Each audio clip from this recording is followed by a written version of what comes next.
మీరు ఇందులో cab driver కదా, సో క్యాబ్ నడుపుతూ ఉంటారు కాబట్టి, సో క్యాబ్ డ్రైవర్ పడే స్ట్రగుల్స్ మీకు ఏమన్నా కనిపించినాయా? అసలు వాళ్ళు ఎంత పడతారు ఏంటి అనేది?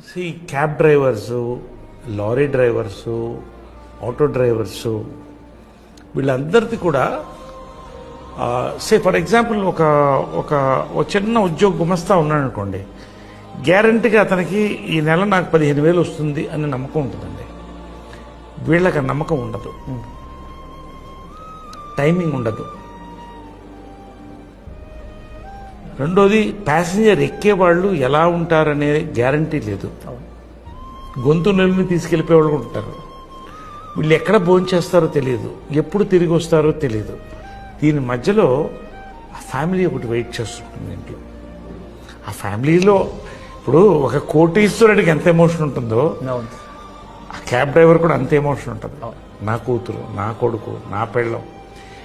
సో ఇది చాలా నిజంగా ఎమోషనల్ అవుతుందండి చెప్తుంటే. ఆ ఫీల్ ఈ సినిమాలో ఐ కుడ్ ఫీల్ ఇట్. అంటే బ్యాలెన్స్ చేయడం. ఇప్పుడు ఆ పిల్లలు కోరిక ఉంటుంది కదా, ఇవాళ యూట్యూబ్లో చూస్తున్నారు, పిల్లలు స్కూటీ మీద వెళ్ళిపోతున్నారు, లేకపోతే కార్లు వెళ్ళిపోతున్నారు, నాకు కావాలి ఈ పలానా గౌన్ కావాలి. భార్యకు చిన్న కోరిక ఉంటుంది కదా, చిన్న నెక్లెస్ వేసుకోవాలి పక్కన.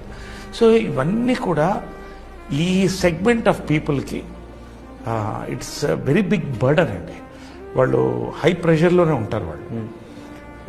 సో ఆ క్యారెక్టర్ నేను చేయడం అనేది నిజంగా నాకు, ఎందుకంటే నేను ఈ షూటింగ్లో ట్రావెల్ చేస్తున్నప్పుడు కానీ మా ఇంట్లో డ్రైవర్స్, మా వాళ్ళు జనరల్గా కూడా I talk to all of them.